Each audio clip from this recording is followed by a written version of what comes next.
जय हिंद बच्चों। आज अपन चैप्टर 2 रिलेशन ऑफ फंक्शन आज स्टार्ट करने वाले हैं, जो कि मैंने आपको बता रखा पहले से। कल ही मैंने बता दिया था कि आज जो हमारा चैप्टर होगा वो फंक्शन और रिलेशन होगा। देखिए, नॉर्मल सी बात है। संबंध और फलन, जिसको कह सकते हैं आप हिंदी में संबंध। जैसे कि आप सभी जानते हैं कि संबंध उसे कहा जाएगा जैसे किसी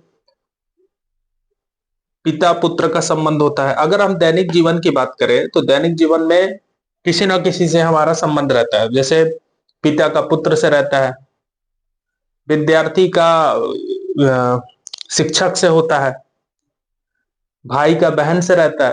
तो ये दैनिक जीवन में संबंध कहलाता है, ठीक। लेकिन गणित में भी कुछ संबंध होते हैं। गणित में भी कुछ संबंध होते हैं, जैसे संख्या का संख्या से संबंध होता है, समांतर रेखाओं का समांतर रेखाओं के साथ संबंध होता है। मतलब समुच्चय जो बन रहा है उस समुच्चय से उपसमुच्चय जो बना तो उससे संबंध रहता है, जो मैंने पहले भी बता चुका। चलिए थोड़ा संबंध पे बात करते हैं, फिर उसके बाद कुछ टॉपिक पे बात करेंगे। देखिए, अब संबंध से ही अगर आप संबंध को अच्छे से जान गए, संबंध रिलेशन को आप जान गए, तो फिर उसी से बनता है फलन, फंक्शन। फंक्शन एक ऐसी चीज है, मतलब जब तक आप स्टडी कर रहे हैं मैथ्स को, मैथ्स की पढ़ाई जब तक कर रहे हैं, चाहे आप इंजीनियरिंग कर रहे हो, चाहे बीएससी कर रहे हो, चाहे एमएससी कर रहे हो, फंक्शन वहां हर जगह आएगा। ये अब यहां से स्टार्ट हो चुका है। अब जब स्टार्ट हुआ है तो इसको आप छोड़ नहीं सकते। इसको बड़ा डीपली पढ़िए क्योंकि ये बहुत काम करेगा। तो जब फंक्शन, जब संबंध की बात चलेगी और जहां संबंध आ जाएगा वहां पे फलन, फलन भी होगा। जब संबंध होगा तो संबंध के साथ उसका फंक्शन भी होगा। तो फंक्शन की बाद में बात करेंगे, पहले अपन सिर्फ संबंध की बात करेंगे। अच्छा, संबंध एक ऐसी, क्योंकि आज पूरा मैं कोशिश करूंगा कि एग्जाम्पल कुछ उसके कर दिए जाए और जितने क्वेश्चन हो सकते हैं कर देंगे। तो जब इसकी टॉपिक से बात करूं तो फंक्शन, जैसे मैंने बताया रिलेशन के बारे में बताया कि जब दैनिक जीवन में माता पिता के, जो बच्चे का पिता से संबंध, माता का संबंध होता है, वो दैनिक जीवन में होता है, ठीक है। उसी तरह गणित में भी कुछ संबंध होते हैं, कुछ रिलेशन होता है। जैसे कि मान लीजिए कोई नंबर का रिलेशन होता है, जैसे मान लीजिए 6 का 2 से कोई रिलेशन है, 2 से कोई रिलेशन है। कैसा रिलेशन है? क्योंकि इन दोनों में रिलेशन ये है कि 6 बड़ा है, 6 बड़ा है 2 की, 2 के अलावा। फिर 6 में दो कंडीशन है। 6 और 2 में ये डिफरेंस है कि 6 में यदि हम या फिर 2 में यदि हम 4 जोड़ दें तो वो 6 फिर बराबर बन जाएगा। मतलब एक संबंध इससे बन रहा है, मतलब कोई ना चीज करने पे दोनों बराबर भी हो सकता है, संबंध दोनों बना रहा है। एक चीज ये हो गई। दूसरी चीजें ये हो गई कि मान लीजिए हमारे पास एक सेट है, 1 2 3 ऐसे करके सेट है, या फिर दो ही सेट ले लीजिए। अब ये जो ए है, एक सेट है, इसका संबंध इन एक और दो, दो लोगों, दो एलिमेंट से है, ठीक। अगर मैं इसका एक उप समुच्चय बनाऊं तो इनका ये पूरा क्या बन रहा है आपका, ये भी एक संबंध इनका बन रहा है। मतलब इन्हीं के द्वारा एक ये बन रहा है, एक तैयार हो रहा है। अब इसी के थ्रू मैं अगर बात करूं, 1 और 2 से मैं एक बी बनाया, मैंने ले लिया 1, ठीक। अब इन दोनों में क्या सेट, मतलब क्या संबंध हो सकता है? तो बिल्कुल हो सकता है, क्योंकि जो बी है उप समुच्चय है ए का, मतलब ए से ही तो मिलकर बना है बी। मतलब इन दोनों में कोई ना कोई संबंध तो हो रहा है। तो ये अंकों का संबंध हो गया, संख्याओं का संबंध हो गया, जो हम अपने दैनिक जीवन में पढ़ते हो, माता पिता बहन भाई किसी भी संबंध को लेकर, वो दैनिक जीवन में है। लेकिन गणित में भी कुछ संबंध होते हैं। देखो अब हम धीरे धीरे पढ़ेंगे तो संबंध के बारे में बात होगी, ठीक। बहुत सारे संबंध अभी हमारे सामने आएंगे, तो सब पे बात होगी अभी, ठीक। अब कुछ और भी चीजें इस पे आती हैं। संबंध की बात करता हूं तो मैं एक ऐसा संबंध होगा जिसमें किसी नंबर का किसी नंबर से संबंध होगा। जैसे मान लीजिए यहीं पे लिखा,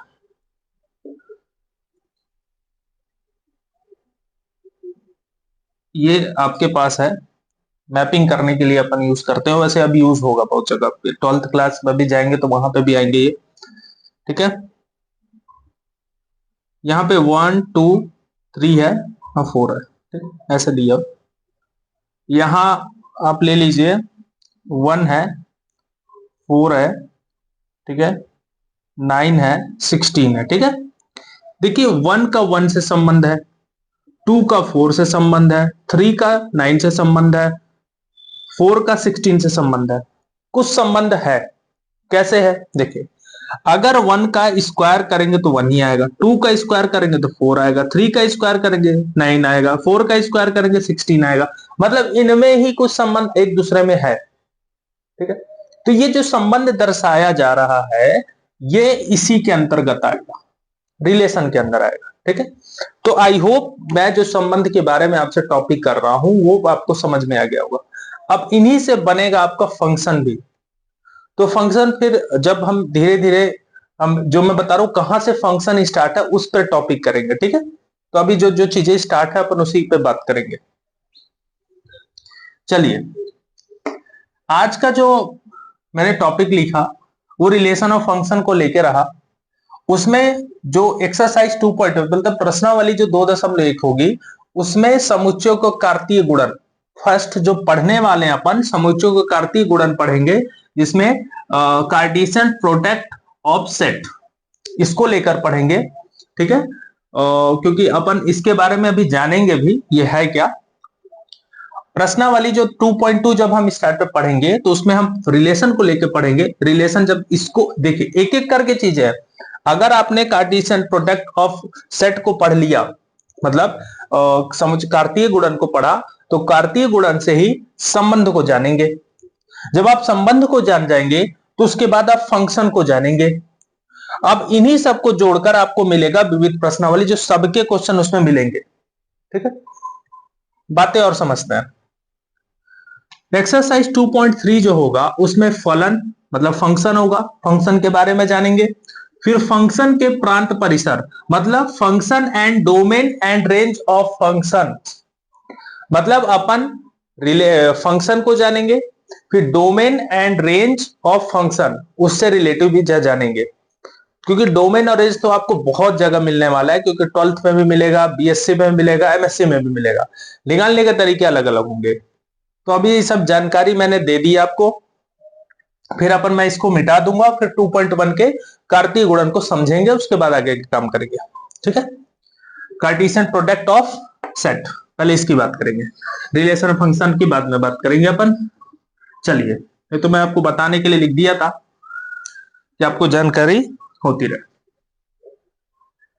कोशिश करिए ज्यादा से ज्यादा मेरे वीडियो को सब्सक्राइब करिए, आगे तक पहुंचाइए, क्योंकि मैं जो चीजें आपके लिए ला रहा हूं बहुत डीपली लेके आ रहा हूं, बहुत स्टार्टिंग से लेके आ रहा हूं। कोई प्रॉब्लम आपके साथ अगर होती है तो मुझे कमेंट भी कर सकते हैं, जानकारी भी ले सकते हैं। और अगर आपको जरूरत होगी तो मेरे इंस्टा और फेसबुक पर भी, और मेरे जब नीचे आप जाएंगे स्क्रॉल करेंगे तो वहां पे इंस्टाग्राम और फेसबुक के भी आईडी लिंक है, उस पर भी जाकर मुझे आप कोई भी सवाल या जवाब पूछ सकते हैं। ठीक है, चलिए, समुच्चयों का कार्तीय गुणन होता क्या है पहले ये समझते हैं। उसको कार्टेशियन प्रोडक्ट ऑफ सेट कहते हैं। ठीक है, इंग्लिश मीडियम वाले यदि इस क्लास को देख रहे हैं तो थोड़ा वो भी देख सकते हैं, कोई प्रॉब्लम नहीं है, क्योंकि मैं इंग्लिश वर्ड भी बीच बीच में यूज कर रहा हूं, तो लेकिन उसके लिए अलग क्लास लाऊंगा भी। सबसे पहले अपन जानते हैं कि मेरे पास एक, मान लीजिए आपको कभी ऐसा बोल दिया कि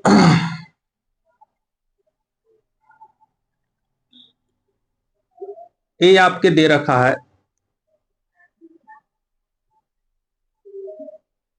1 2 3, एक सेट आपके पास, सेट तो वैसे ही यूज होना है।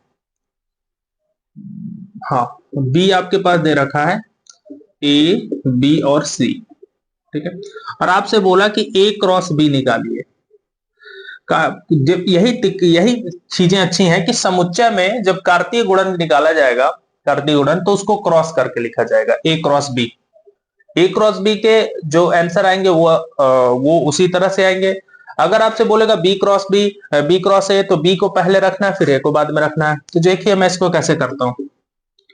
सबसे पहले जब मैंने ए को बात की, ए पहले है तो ए वाले जो एलिमेंट है उसको पहले रखेंगे फिर बी वाले को रखेंगे। ये नहीं गड़बड़ करने का कि ए को पहले रखे फिर एक को बाद में रखे, नहीं, ये रॉन्ग हो जाएगा, ये गड़बड़ हो जाएगी। तो सबसे पहले 1 ए होगा, एक ए, एक का सबसे कराना है आपको, एक का सबसे कराते हुए लेके चलना है, ठीक है। मैं थोड़ा छोटा ले लेता हूं, ज्यादा बड़ा हो जाएगा यार। चलो कोई नहीं, बड़ा भी होगा तो कोई दिक्कत नहीं। और इसको इस ब्रैकेट में रखना है, ठीक है। इसको अब क्या बोलता है मैं इसको भी बताऊंगा अभी। 1 का फिर बी से,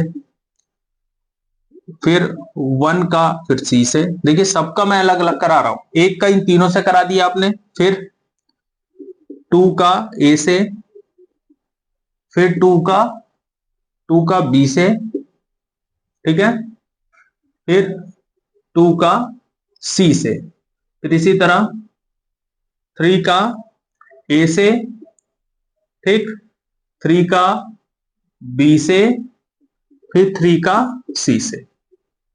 हाँ, ये हो गया। अब ये जो निकल गया आपका, ठीक है, जब ये चीजें निकल गई तो आपके टोटल कितने हैं। देखिए ये पूरे, इसको जो कहा जाता है क्रमित युग्म, ऑर्डर्ड पेयर, ठीक है, इसको कहा जाता है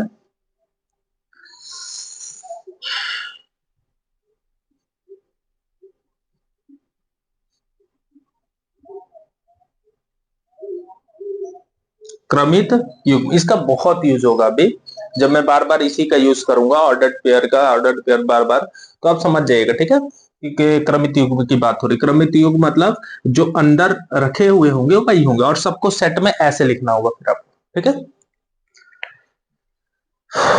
फिर देखिए, अब जब आपके पास ये लिखे हुए हैं पूरे चीजें, तो इसको आप गिन लीजिए कितने हैं। तो 1 2 3 4 5 6 7 8 9, टोटल 9 है। और जब आपसे कभी भी क्रमित युग्म का गुणनफल या फिर उनके जो अवयव होंगे उनकी पूछेगा कितने अवयव है, क्रमित युग्म के अवयवों की संख्या कभी आपसे पूछ ले, तो वहां पे ए क्रॉस बी रहेगा, एन लिखना है, जिसमें N A cross N B ये होना चाहिए। इसका अर्थ ये हो गया कि number of element set A, number of element set B, मतलब कि ए के जितने एलिमेंट है, बी के एलिमेंट है, उनको आप लिख लीजिए। जैसे मान लीजिए एन के कितने 1 2 3, यहां 3, बी के कितने हैं 1 2 3, यहां 3, तो टोटल कितने आ गए 9, ठीक। तो वही चीजें आपको बतानी रहेगी, ठीक है। तो कार्तीय तल में, कार्तीय गुणन में अवयवों की संख्या कितनी है, तो आप ऐसे भी काउंट करके बता सकते हैं, ठीक है। तो आई होप ये चीजें आपको समझ में आ रही हो, जो मैं चीजें बता रहा हूं, ठीक। अगर आपसे कभी इन चीजों को लेकर बी क्रॉस ए पूछ दे, अगर आपसे बी क्रॉस ए पूछ दे, तो बी क्रॉस ए में कुछ नहीं करना है आपको, कुछ भी ऐसी प्रॉब्लम नहीं लेनी है। अब आपको बी को पहले रखना होगा, ए को बाद में रखना होगा। तो मान लीजिए जैसे मैं ए, फिर 1, फिर ए, फिर 2, ठीक है, यहां पे ए 3, फिर देखिए क्योंकि ए का तीनों से आप करा दिए, क्योंकि आपको क्या करना है, ए को पहले रखना है, बी को बाद में रखना है, ठीक है। ए वाले भाग को पहले रखना है, और बी वाले जो बी वाला भाग है उसको पहले, ए वाले को बाद में, ऐसे। फिर बी फिर 1, बी फिर 2, बी फिर 3, नेक्स्ट होगा C1, C2, C3, ये बन गया, ये भी सेम आया, ठीक है। तो ये बन गया, ठीक है। तो ये कार्तीय गुणन में बदल गया। अब आपको यदि इसको फिर सेट में बदलना होगा, कि अगर आपसे बोल दे कि भैया ये बताइए सेट ए कितना है, सेट बी कितना है, उस कंडीशन पे भी कोई दिक्कत नहीं। इसके लिए सेट ए और सेट बी निकालने के लिए सीधा सिंपल, ए जब निकालेंगे आप तो गिन लीजिए, ए अगर ए बी क्रॉस ए है तो ए सेकंड वाला पार्ट होगा, तो एक, ठीक है, दो तीन, तो एक दो तीन ही होगा, क्योंकि नेक्स्ट भी एक दो तीन ही है, कोई दिक्कत नहीं है। जब आपसे बोलेगा बी सेट के लिए तो देखिए ए तो एक ही ए लिखना है, फिर बी मतलब एक ही बी, सी वाला सी, ये बदल गया आपका सेट में। तो आप क्या सीखे अभी आपने आपने दो चीजें सीख डाली, दो तीन चीजें। पहली बात कि कार्तीय गुणन मतलब कोई सेट यदि आपका दिया है तो उसको कार्तीय गुणन में बदल सकते हो, और कार्तीय गुणन से उसके बाद उसको सेट में बदला जा सकता है, ठीक। अगर आपके पूछ दिया कि कार्तीय गुणन में अवयवों की संख्या कितनी है, तो सीधा कुछ नहीं करने का आपको, वो Na क्रॉस Nb करने का मतलब उसका गुणा करा देना, ठीक है। तो ये चीजें आपको समझ में आ गई होंगी। चलिए कुछ और देख लेता हूं मैं जो आपको समझाने लायक है।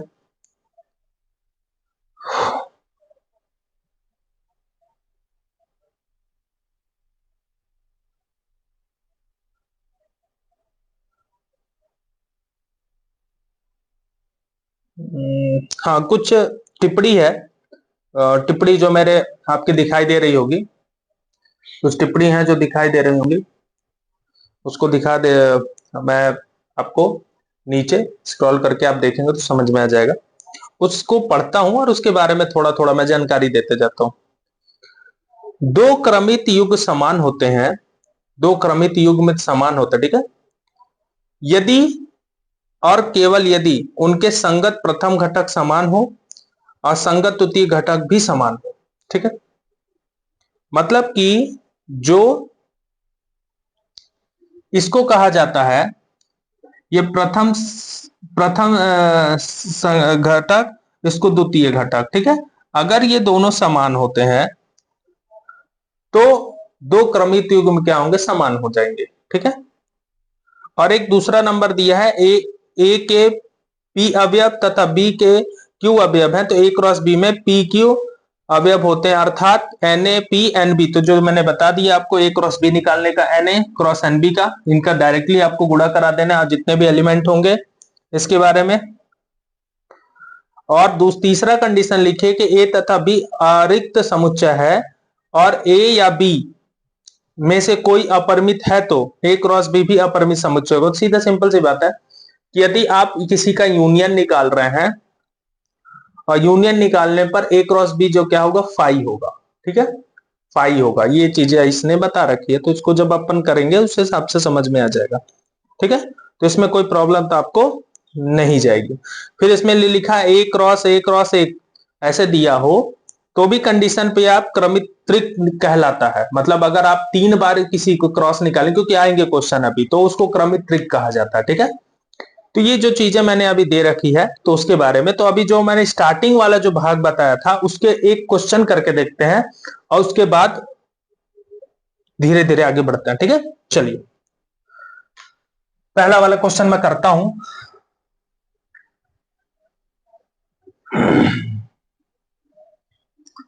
उदाहरण नंबर पहला करता हूं मैं और आपको दिखाई भी दे रहा होगा। पहले वाले क्वेश्चन में जो पहला हमने जो बोला है ना कि दो क्रमित युग समान होंगे, मान लीजिए दो क्रमित युग में आपको दे दिया, ऑर्डर्ड पेयर आपके पास दिए, जैसे एग्जांपल नंबर फर्स्ट ही है, ठीक है। एग्जांपल नंबर फर्स्ट जो है, आपके पास x+1 है, कॉमा y-2 है, बराबर 3 और 1 दिया है, ठीक है। उसने जो पहला बोला, आप टिप्पणी में जो लिखा हुआ है उस टिप्पणी में ऐसा लिखा है कि दो क्रमित युग में समान हो, ये क्रमित युग में है, ये दोनों के हैं बराबर हैं, ठीक।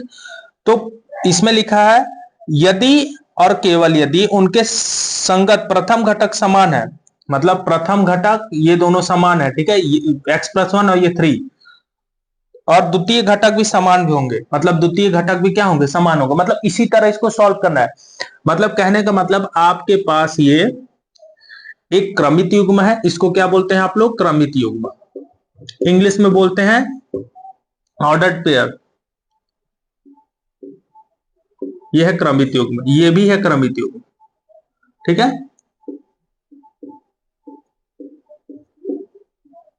ठीक।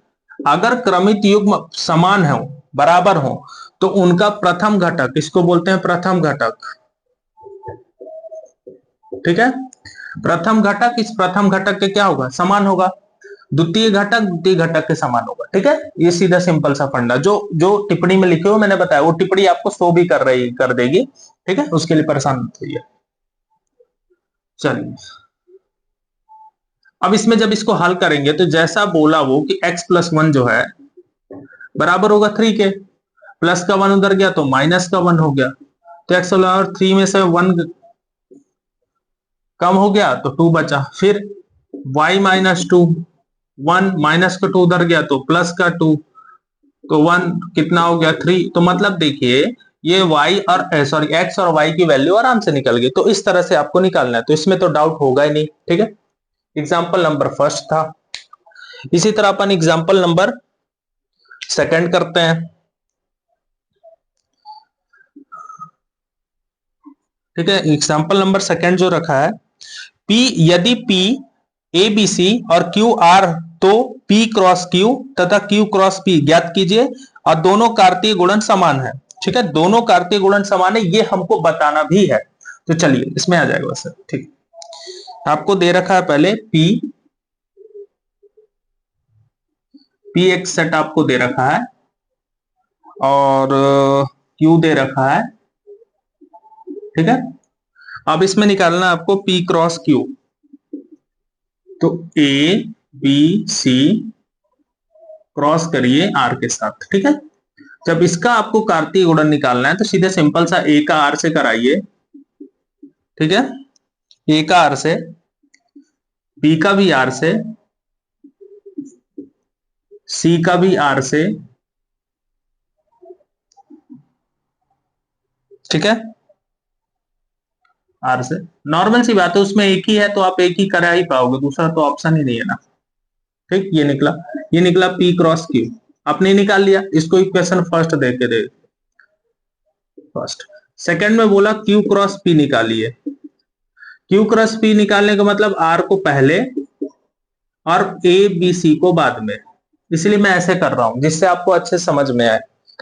तो पहले हम क्या करेंगे, आर का ए से, आर का बी से, ठीक है, फिर आर का ही सी से। ठीक है, ये करा दिया। अब इनका मैच करिए equation number third, sorry second. First और सेकंड आपका हो गया। अब यहां पे कुछ लोगों को ये लगेगा कि सर यहां ए आर है, यहां आर ए है, दोनों तो बराबर ही हैं। रॉन्ग, बराबर नहीं कहलाएंगे ये, क्योंकि दोनों इक्वल नहीं हो सकते। अगर ए आर होता और ये भी ए आर होता तब कह सकते थे ये समान है, लेकिन ये समान युग्म नहीं है।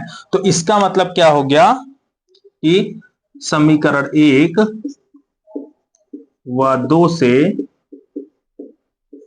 P cross Q not equal to Q cross P, दोनों बराबर नहीं होंगे, जो कि हमको यही बताना था। ठीक है, तो इसमें आपको डाउट नहीं होनी चाहिए, क्योंकि आपको फिर से बता देता हूं। देखिए, इसमें रूल ये होता है कि अगर इसके जो युग्म है, कार्तीय युग्म है, वो सेम इसकी तरह मिलने चाहिए। अगर वो सेम मिलते तब आप बोल सकते थे कि बराबर है, परंतु बराबर तो है ही नहीं। ये आर ए है, ये ए आर है, ये बी आर है, ये आर बी है, ये सी आर है, ये आर सी है। ठीक है, तो ये बराबर नहीं कहलाएंगे। ठीक है, देख लीजिए आप इसको। इसके बाद नेक्स्ट क्वेश्चन पे आते हैं अपन। ये बड़ा है यार, थोड़ा बड़ा है, थर्ड नंबर, पूरा मिटा देता हूं मैं।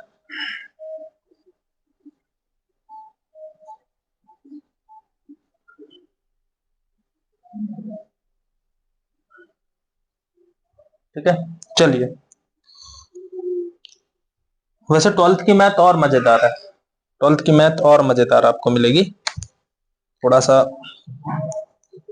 टाइम हमारे पास भी होने लगे तो आपको पढ़ाएंगे। थर्ड नंबर अपने को दे रखा है ए 1 2 3, ठीक है। बी दे रखा है 3 4, थोड़ा छोटा ही लिखना पड़ेगा, अभी बोर्ड का मैं इस्तेमाल बड़ा मंगाने वाला हूं तो हो जाएगा, ठीक है। आपके पास 4 5 6 ये सब सेट दे रखे हैं, ठीक है। बातें समझ जाइएगा, जब भी आपको इस तरह के क्वेश्चन दे और साथ ही साथ आपके पास इस तरह बने हुए हो तो समझिए वो सेट है, ठीक है। वो सेट है आपका, उससे कोई प्रॉब्लम वाली बात नहीं है। चलिए तो एक एक करके इसके ऑप्शन शुरू करते हैं। पहला निकालना जो है, पहला आपको निकालना है, मैं एक एक करके सबको निकाल दो। देखिए इसमें लिखा है, मान लीजिए कि ए 1 2 3 है, बी जो है 3 4 है, सी जो है 4 5 है, तो निम्नलिखित ज्ञात कीजिए।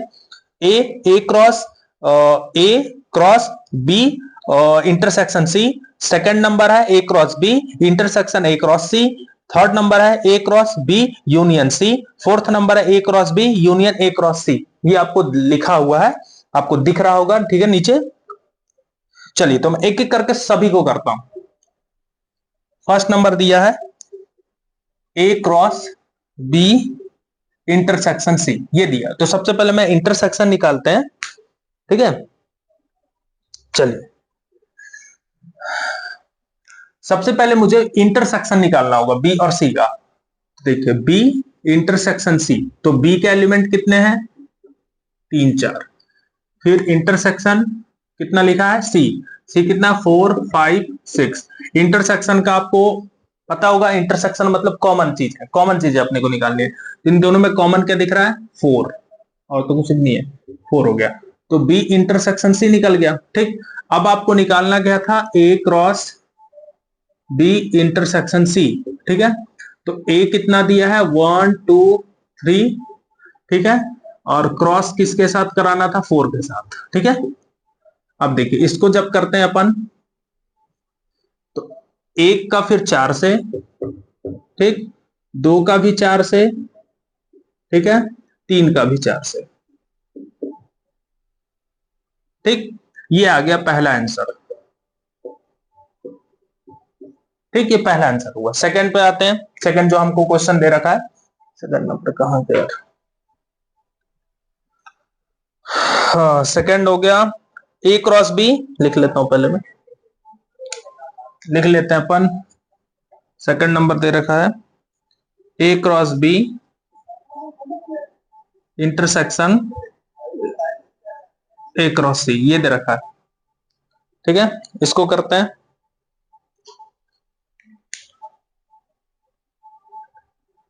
पहले क्या करना है, A cross B A cross सी निकालने के बाद उसके बाद इंटरसेक्शन निकालेंगे। तो ए क्रॉस बी निकाल लीजिए पहले, तो 1 2 3, ठीक है। और इसका क्रॉस कराना है आपको बी से, बी क्या है 3 4। पहले तो 1 का 3 से, 1 का ही 4 से, ठीक है, क्योंकि एक का ही सबसे होगा, ठीक है, एक का ही तीनों से। 2 का 3 से, 2 का 4 से, 3 का 3 से, और 3 का 4 से। अब ये आपका निकल गया, ठीक है, ए क्रॉस बी। अब निकालिए इसको, ए क्रॉस सी निकालिए, ठीक है। ए क्रॉस सी निकालते हैं। ए क्रॉस सी निकालेंगे तो सबसे पहले ए के एलिमेंट क्या है आपके पास 1 2 3, फिर क्रॉस कराना है आपको सी 4 5 6, ठीक है। देखिए इसमें 1 का 4 से, सी यार बहुत, 1 का 4 से, 1 का 5 से, 1 का ही 6 से, 2 का 4 से, 2 का 5 से, 2 का 6 से, ठीक है, नीचे लिख रहा हूं मैं, ठीक है, 3 का 4 से, 3 का 5 से, 3 का 6 से, ये मैंने करा दिया, ठीक है। तो ये क्रॉस निकल गया। अब इन दोनों का हमको कॉमन निकालना, इंटरसेक्शन निकालना है। तो इंटरसेक्शन के लिए ये जो लिखा हुआ है A cross B intersection A cross C, इसका इंटरसेक्शन आप निकालिए। तो देखिए इंटरसेक्शन में जो कॉमन चीजें होती है वही लिखी जाती है, ठीक है। तो मैं रेड से आपको दिखाता हूं जो कॉमन चीजें इन दोनों में। ये है ए क्रॉस बी, ठीक है, ए क्रॉस बी में और ए क्रॉस सी में, इन दोनों में कॉमन क्या है, देखिए क्या क्या दिख रहा है। सबसे पहले 1 4 1 4, मैं जिसमें गोले लगा रहा हूं वही है, ठीक है, यहां लिखते भी जा रहा हूं 1 और 4, ये निकला। यहां 2 3 है, यहां पे 2 3 नहीं है, 2 4, हाँ यहां पे 2 4 है, यहां पे भी 2 4 है, सेम मिलना चाहिए 2 4, ठीक है। फिर कॉमन देखिए 3 3 नहीं है, 3 4, यहाँ पे देख लीजिए 3 4 है, दोनों में है 3 4, यहाँ पे भी 3 4, यहाँ पे भी, यहाँ भी लिख लीजिए 3 4, ठीक है। फिर यहाँ पे देखिए अब कुछ भी नहीं है, ठीक है, 3 5 2 3 2 3 2 3, नो नहीं, ठीक है। तो ये आपका निकल गया A cross B intersection A cross C, ये निकल गया, ठीक है, देख लीजिए अच्छे से। ये मैंने निकाल दिया था कि पहले तो A cross B intersection C निकाले, फिर A cross B intersection A cross C निकाल दिया। अब इसके बाद अपन आते हैं नेक्स्ट पे। नेक्स्ट जो हमसे बोला उसको देख लेते हैं।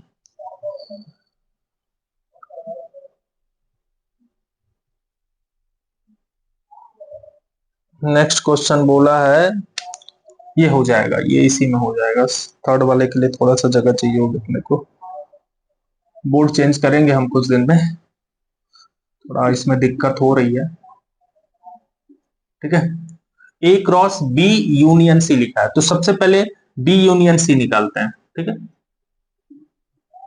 बी यूनियन सी निकालेंगे उसके बाद लिखेंगे। तो नीले पेन का मार्कर यूज करते हैं। देखिए बी लिखा है 3 4, और यूनियन करना है आपके साथ सी का 4 5 6। अब देखिए इसमें कॉमन कुछ है क्या, 3 4, यहां सिर्फ 4 ही दिख रहा है, तो इसके क्या लिखिए यहाँ पे 4, ठीक है। ये बी और यूनियन सी निकल गया आपका, ठीक है, इतना। अब उसके बाद ए क्रॉस बी यूनियन सी निकालिए, तो ए को लिखिए 1 2 3, ठीक है, ये लिख लीजिए। फिर क्रॉस कराना है आपको 4 से, देखिए 1 का 4 से, फिर 2 का 4 से, फिर 3 का 4 से, ठीक है। इसके अतिरिक्त को तो होगा नहीं क्योंकि इसके पास कोई एलिमेंट है नहीं, एक ही एलिमेंट है, तो एक का आपसे 4 से करा दिए, और फिर 2 का 4 से करा दिए, 3 का 4 से। अगर यहाँ पे और कोई भी एलिमेंट होता तो एक का उन सब से कराना पड़ता, लेकिन वहां पे तो एक ही चीज है, ठीक है। तो आई होप ये जो मैं चीजें बता रहा हूँ आपको समझ में आ रही होंगी और आप क्लियर होते होंगे इससे, ठीक है। चलिए इसके बाद अपन नेक्स्ट, और इसमें तो नहीं होगा, हटाते हैं, फिर बात करते हैं। क्वेश्चन वही रहने देते हैं, क्वेश्चन वही रहेगा क्योंकि इसमें थोड़ा बड़ा हो जाएगा।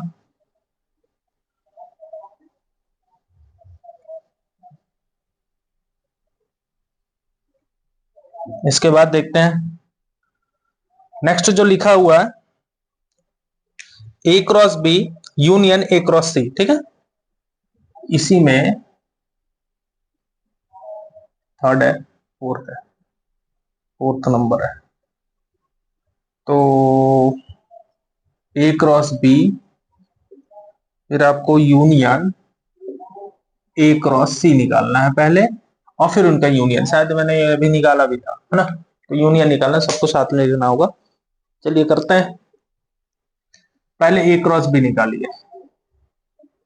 ए क्रॉस बी जब निकालेंगे तो पहले 1 2 3 होगा, फिर क्रॉस में होगा 3 और 4, सबको साथ में लिखिए, और 1 3 होगा,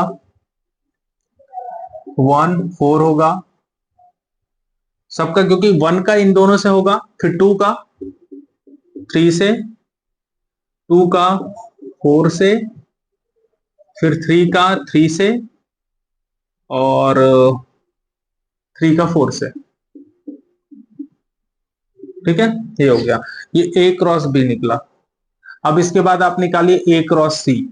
ठीक है, ए क्रॉस सी निकालेंगे तो पहले ए के एलिमेंट लिख लीजिए, ए सेट के पूरे 2 3, क्रॉस कराएंगे उसका 4 5 6 से, देखिए 1 का 4 से, फिर 1 का 5 से, 1 का 6 से, 2 का 4 से, 2 का 5 से, और 2 का 6 से, 3 का 4 से, क्योंकि इसका इन तीनों से पूरा कराना है।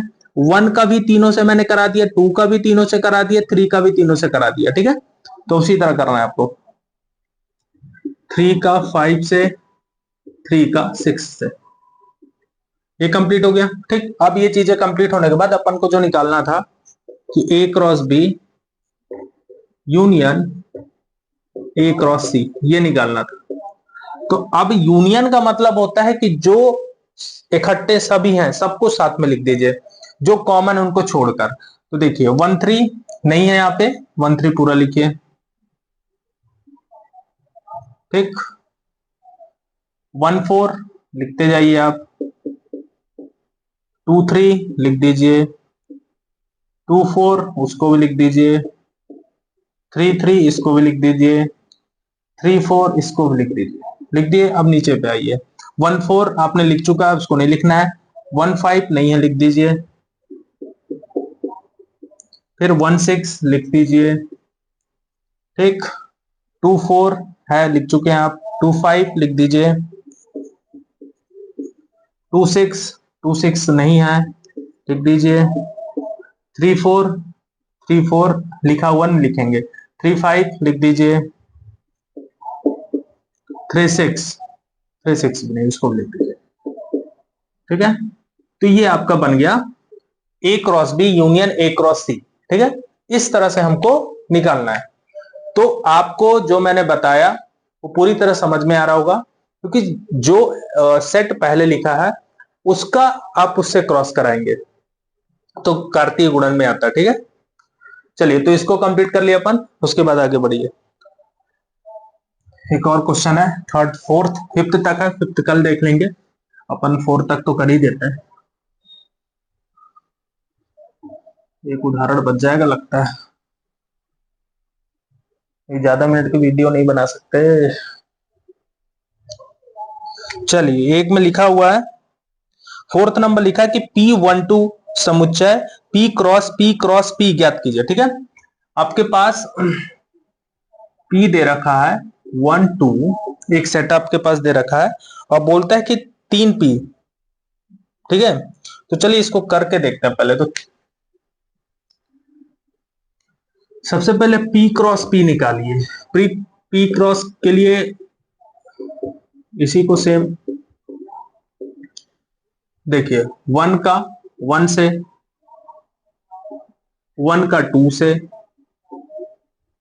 2 का 1 से, ठीक है, 2 का 2 से,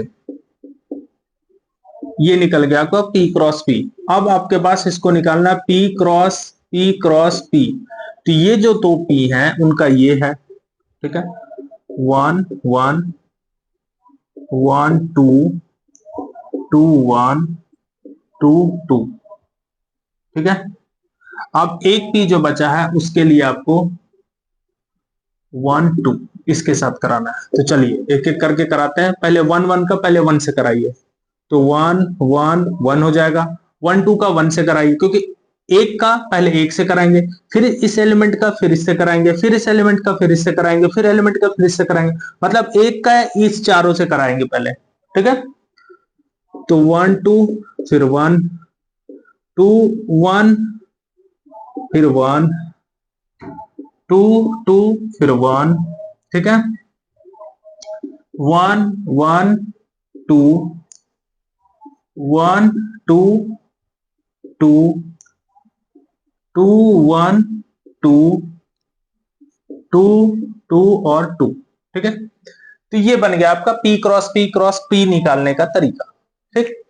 तो आई होप आज की क्लास आपको समझ में आई होगी जो मैंने बताया, ठीक है। आपको इसके क्वेश्चन आपको नीचे दिखाई दे रहे होंगे, जितना भी आज मैंने परिचय दिया और जो एग्जाम्पल आपको बताया वो आपको समझ में आए होंगे। बचा हुआ लगता है एक एग्जाम्पल है, उसको अपन कल क्लास में स्टार्ट कर देंगे और उसके साथ क्वेश्चन भी स्टार्ट कर देंगे, ठीक है। तो अगर आपके पास ये चीजें समझ में आई होंगी तो आप प्रश्नावली के क्वेश्चन आप खुद से लगाइए, कोशिश करिए, बिल्कुल बनेगा, ठीक है। इसी के साथ जय हिंद, आज की क्लास कंप्लीट करता है।